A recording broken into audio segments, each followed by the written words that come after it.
Oh, beware, my lord, of jealousy. 'Tis the green-eyed monster which doth mock the meat it feeds on.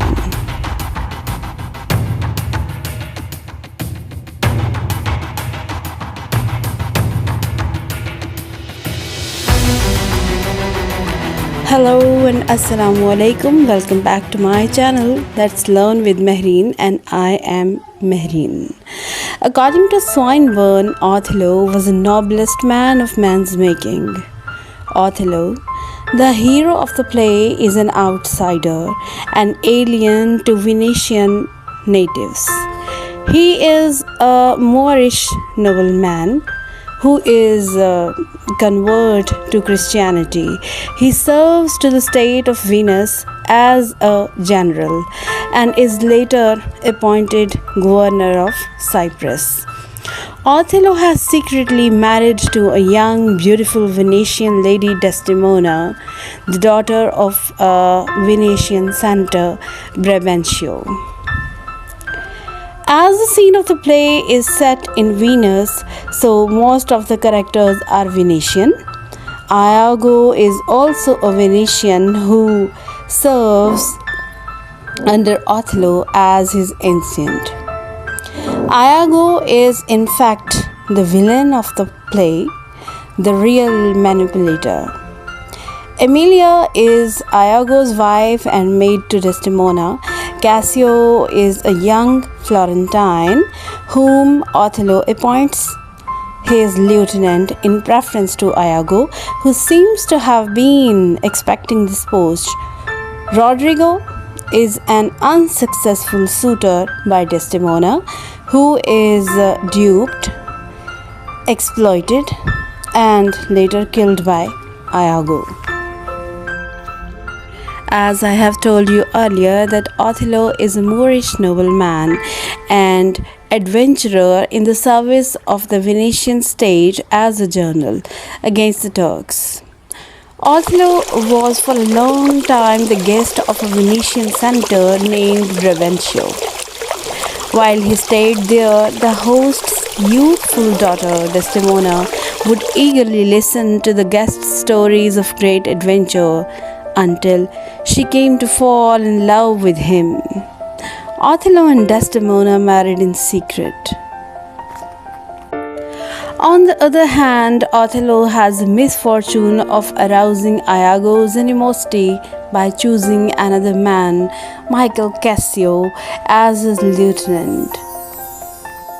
The first step in Iago's plot was to awaken the senator during the night and report his daughter's elopement.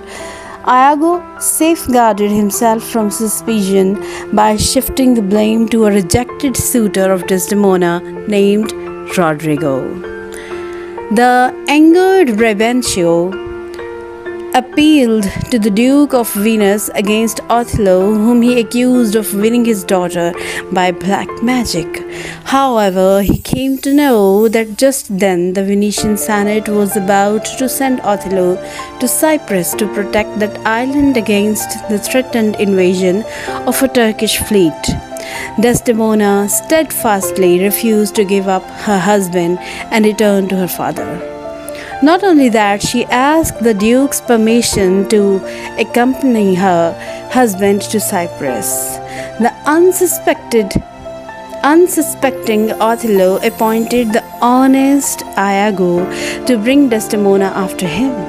Iago persuaded the foolish Rodrigo to accompany him, giving him hope that he could still win Desdemona. All the time, Iago racked his brains to find a way of displacing Cassio and harming Othello. It was Desdemona's father who was responsible for planting in Othello's mind the seed of jealousy, which is later turned into a poison tree by Iago. A terrible storm comes up near the coast of Cyprus. It has the effect of delaying the arrival of the forces from Venus, but it is also responsible for crippling the Turkish fleet and thus enabling the new governor of the island Othello to have no difficulty in driving them off. After this, Othello orders General rejoicing on the island. He appoints his lieutenant Cassio as officer of the guard to see that the merrymaking remains within bounds. By pure chance, the innocent Cassio happens to meet Desdemona and greets her, and Iago, who witnesses this meeting, hits upon the idea of making Othello believe that Desdemona has adulterous relations with Cassio. Othello announces festivities that night in honor of his wedding, and he leaves his lieutenant Cassio in command of the guard to keep order during the festivities. Iago comes up to Cassio early in the night and suggests in a friendly way that they drink together to Cassio's health, for he wants to make Cassio sufficiently drunk so that Rodrigo will be able to pick a quarrel with him. Cassio politely turns him down, saying, "Not tonight, good Iago. I have very poor and unhappy brains for drinking." Iago urges him very gently, "What man is a night of revels?" He implies that any man who refuses a glass or two of wine is clearly no man at all, and finally Cassio gives in. Cassio is quite correct about his inability to drink. He grows first sentimental, and then religious, and then full of outraged and rather talkative virtue. They all assure him that he is certainly not drunk, and he wanders off befuddled and pugnacious to be baited by Rodrigo into a blind rage. The former governor of the island tries to stop them from fighting, and Cassio has the ill luck to hurt him with his sword. Iago manages to create an added effect of clamor and confusion while pretending to try to stop them. And when Othello arrives, he is faced with a barbarous brawl, which, as far as he can discover, is wholly Cassio's fault. Othello therefore declares that he can no longer have Cassio as his lieutenant.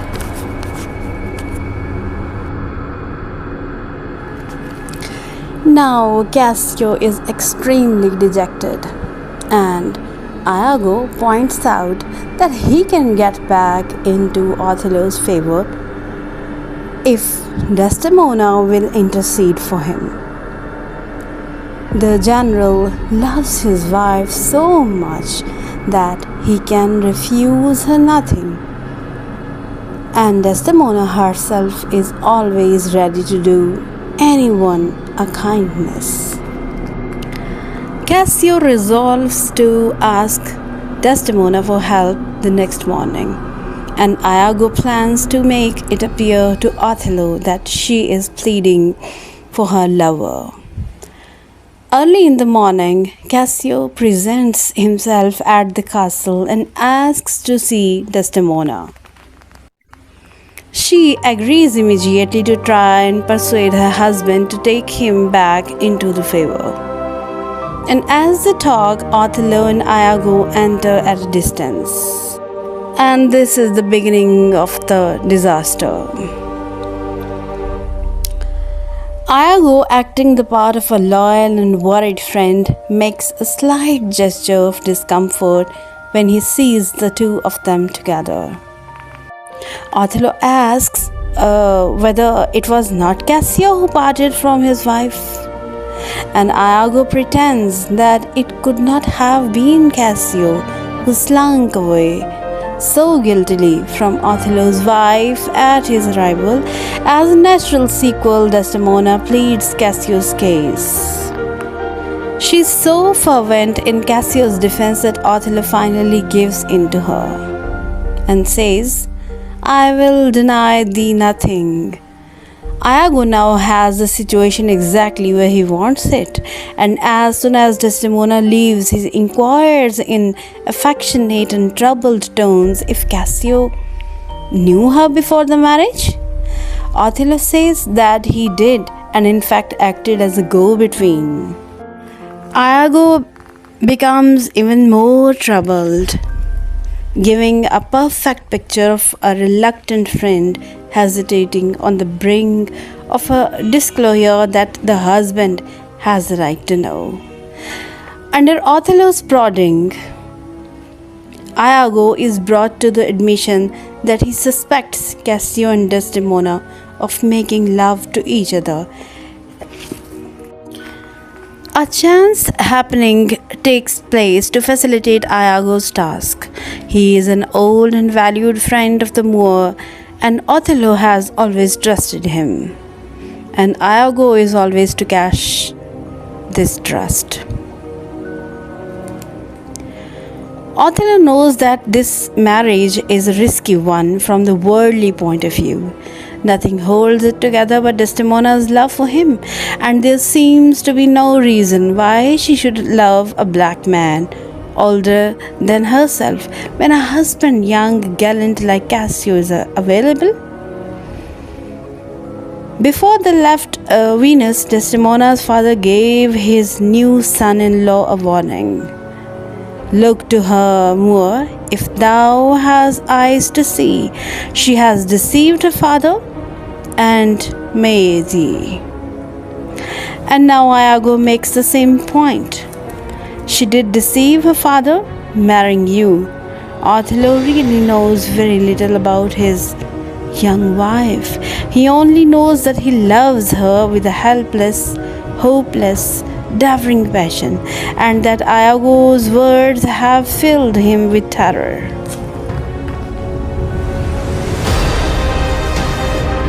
When Desdemona comes to Othello, she is instantly troubled. Are you not well? Othello says that he has a pain in his forehead, and she hopefully tries to bind his brow with a small handkerchief she has. He pushes it away, and the handkerchief falls to the floor between them. It is a silk handkerchief embroidered with strawberries, the first gift he had ever given her, and she used to kiss it and talk to it when he was away. For some time, Iago has been trying to persuade his wife Emilia to steal it from his mistress, and when Emilia finds it lying on the floor, forgotten in the Desdemona's worry over her husband, she picks it up and gives it to Iago. Iago has a use for it. He plans to drop it somewhere in Cassio's lodging where that innocent young man will be sure to find it. Now, doubt and uncertainty are the greatest torture to Othello. And Iago, seeing him waver, begins to fashion a string of outright lies. He describes how he heard Cassio talking in his sleep, reliving a love scene with Desdemona. And little by little, Iago builds a monstrous fabrication that thickens and takes shapes before Othello's eyes until it is more real than reality itself. Iago swears to give the wronged husband complete and unanswering service, even if it means Cassio's death, and Othello in turn gives him the place he has been angling for. It seems that time is the slave of Iago. On the other hand, Desdemona sends Cassio a message of good cheer.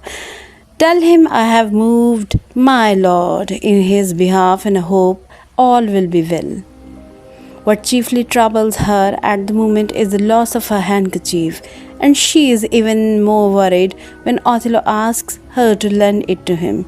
She says she does not have it about her at the moment, and her husband becomes so violent that she is afraid to say she has lost it. She tries to talk of Cassio, but all Othello can do is to shout, "The handkerchief, the handkerchief," knowing it is in Cassio's hands and convinced that she gave it to him. He had said there was witchcraft in his gift. An Egyptian magician gave this handkerchief to Othello's mother, and that woman who lost it would also lost her husband's love. And Desdemona is almost ready to believe it.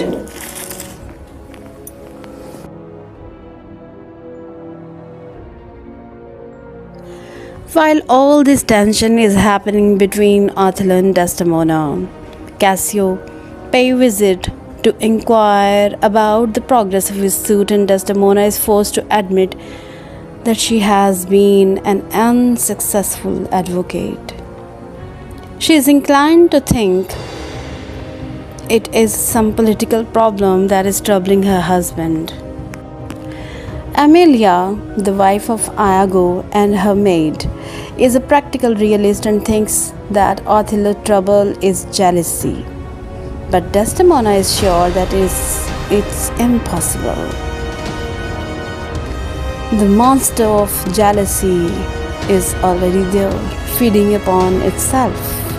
And at every point, Iago is there also, alert, sympathetic, and affectionate, to make the pain of Othello worse. By a trick, he makes Othello think that Cassio is speaking of Desdemona when he is really referring to a woman of the streets, whose name is Bianca. Othello now misinterprets every action of Desdemona.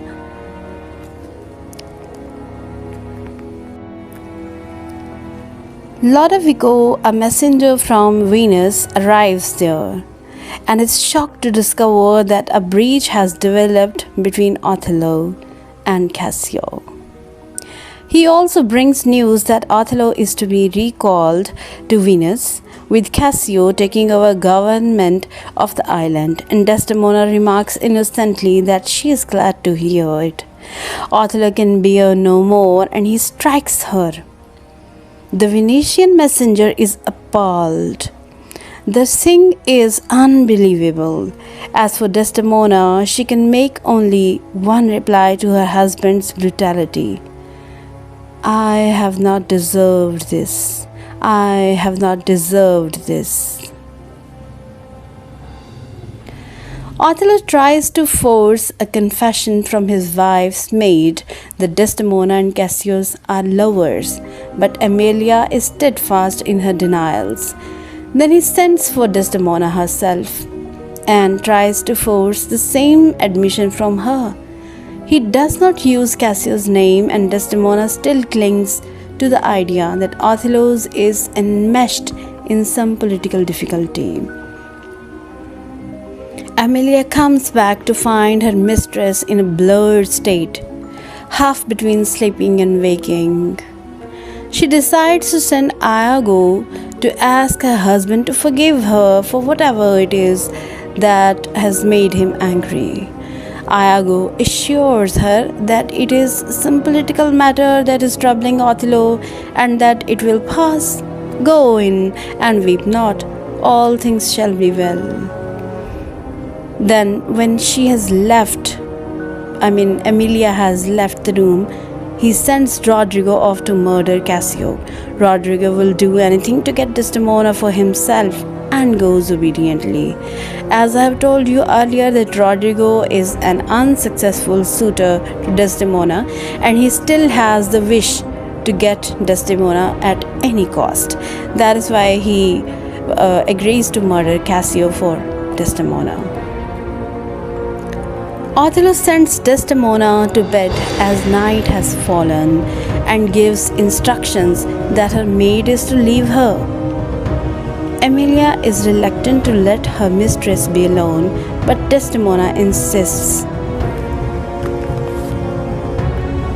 Iago's well-thought plans about setting Rodrigo and Cassio on each other so that one, if not both of them, are out of the way, misfire. Rodrigo stands in hiding, waiting for Cassio to pass. His quick thirst in the dark does not penetrate Cassio's heavy coat, and Iago is obliged to strike. He wounds him in the leg. Cassio falls, and Iago believes him to be dead. But in fact, Cassio was not dead, he was only hurt. Then the scene shifts to the bedchamber of Othello. Othello enters his wife's bedchamber and at first stands for a long time by the bed in which his wife lies sleeping.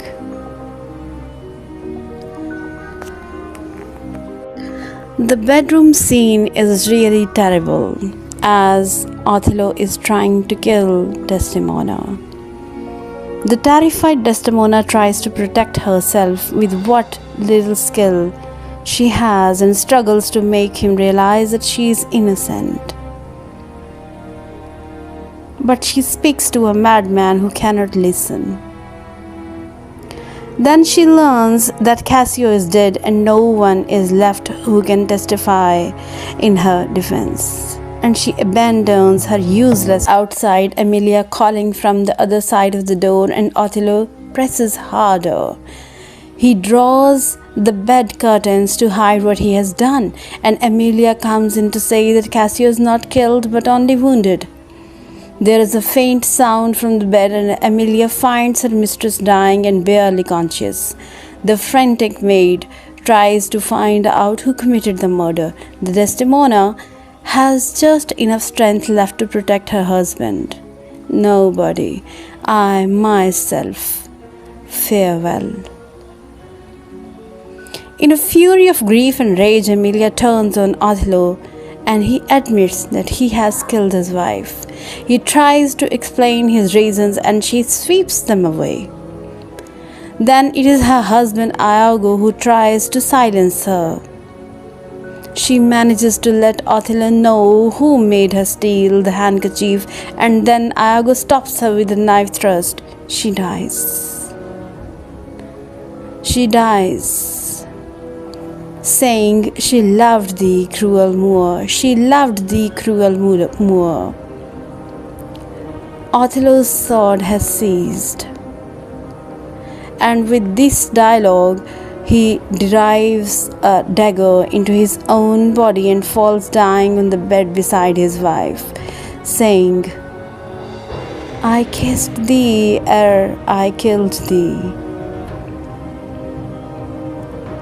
And at the end of the play, Cassio pronounces the epitaph of the journal he loved.